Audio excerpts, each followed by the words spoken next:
I am the daughter of an immigrant. I want to share a song with you about courage. The line that kicks off every chorus of this song comes directly from Reverend Martin Luther King Jr. We've come too far to turn back now. So thank you for all of your advocacy and everything that all of you do to create a more perfect union. We've been laying low, letting the foxes pretend. My name is David Smollett, and I serve as one of the pastors here at First Church. Welcome to our Interfaith Rally for refugees and immigrants. So why this rally? To stand as one people, Jews, Christians, Muslims, Sikhs, Hindus, animists, Buddhists, humanists, agnostics, atheists, people of faith, people of no faith, people of maybe faith, to affirm that immigration is an essential element in what has already made America great.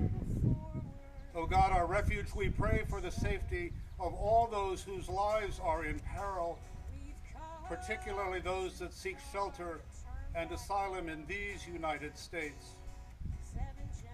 Save us from weak resignation to the evils of everyday demonization. Grant us the strength to confront the prejudice, intolerance of those, including ourselves, who are fearful of the other. Continue to call us away from divisions of race, religion, language, or culture, and lead us to care for the families of these our neighbors who are precious in your sight. 379 years ago, immigrants founded Fairfield. 140 years or so after that, they helped found our country. Now, what makes our country unique is I think we're one of the few countries in the world with a mission. People have come to this country from day one yearning to be free. People have come to this country from day one looking for security. People have come to this country from day one looking for a future, a better life for their families. That's what it was on day one. That's what it is today. I am here today because I came to this country 6 years ago, and I love this great nation. A nation that was founded on the eternal values of liberty and justice for all, the land of the free and the home of the brave. But with this zero-tolerance immigration policy, our beloved country is in a state of moral emergency, and it's our responsibility to stand up, to speak up, and not remain silent. For Christians, the incarnation of God in the person of Jesus reveals that human beings not only reflect God's image in the world, but are related to God as sisters and brothers.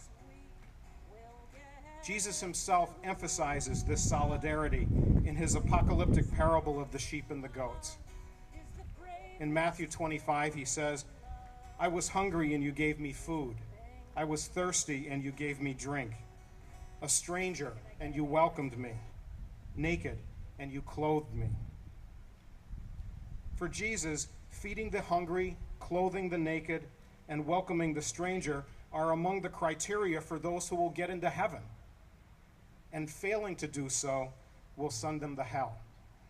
Those on the receiving end, those who came before, those who are settled before them in the land, they, number one, this is the first level, love those who flee unto them for refuge. So the first level is you love those who are coming. And the second level, find not any want in their hearts of what the migrants were given.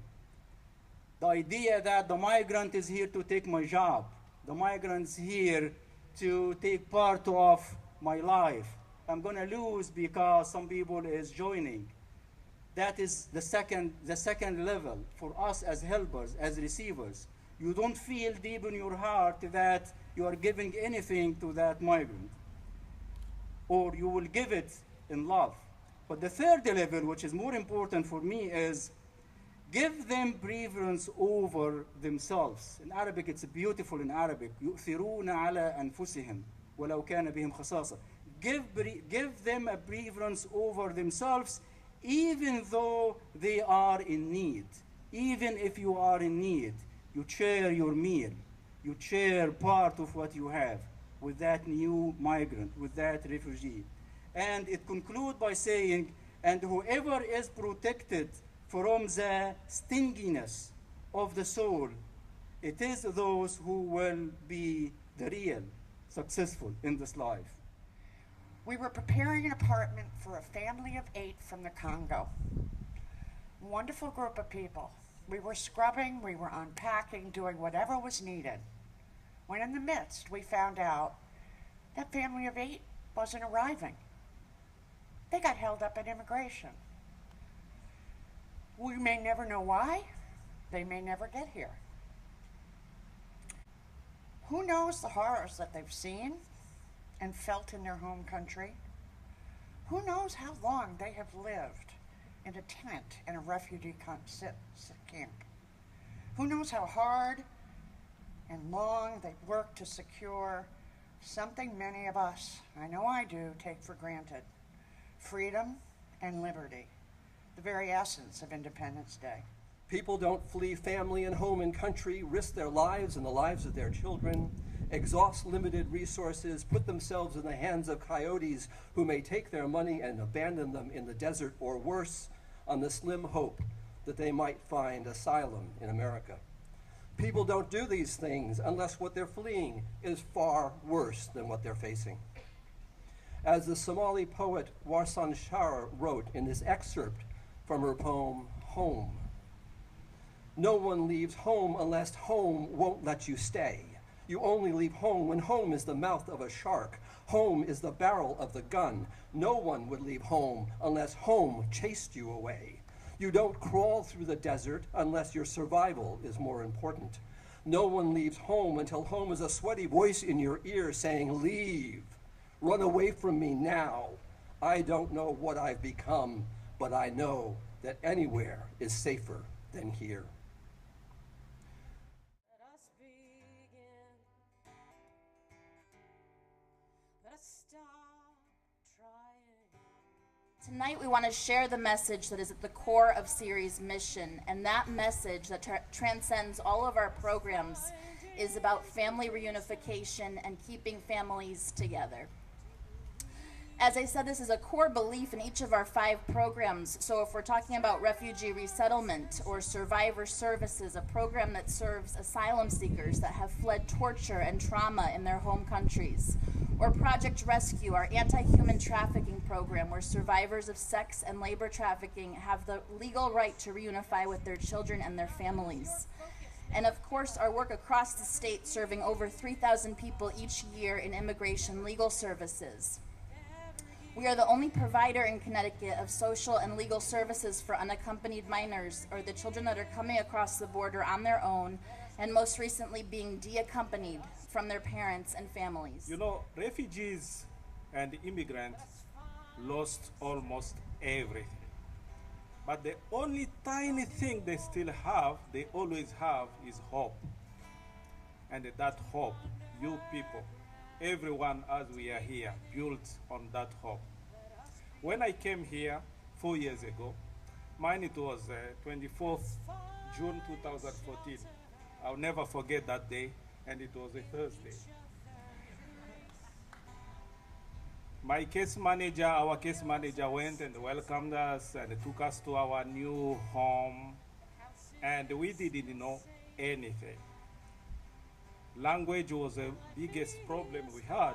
We could not communicate good enough because he was speaking the language we speak, French, Swahili, so we're okay.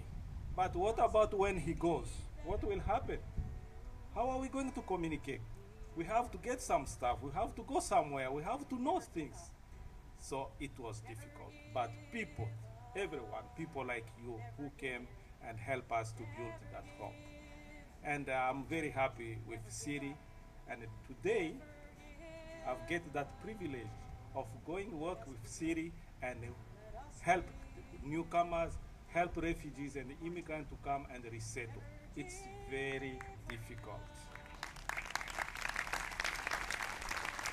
If you're ready to take that next step with us and you're ready to get more involved with SERI now in our 100th year of service, whether that's driving a client to a doctor's appointment, donating backpacks and school supplies for our Refugee Youth Summer Academy, perhaps you don't have that extra time but you want to make a financial gift, we take those too. To say that you stand with us at this very difficult time, or you're ready to become a mentor to a family newly arrived to the area, let us know. Our clients, whether they are documented, undocumented, refugees, asylees, unaccompanied children, are all on a journey. Whether they have made it to our shores or whether they are on their way, we pray for them on that journey and we bless their way here. Voices of all faiths, voices of our community have come together this evening because we want to stand up, because we want to say that it is not business as usual for those of us. It is our responsibility to add our voices. God has no voice. God has no hands. God has no vote. But it is our hands and our vote and our voices that can make a difference.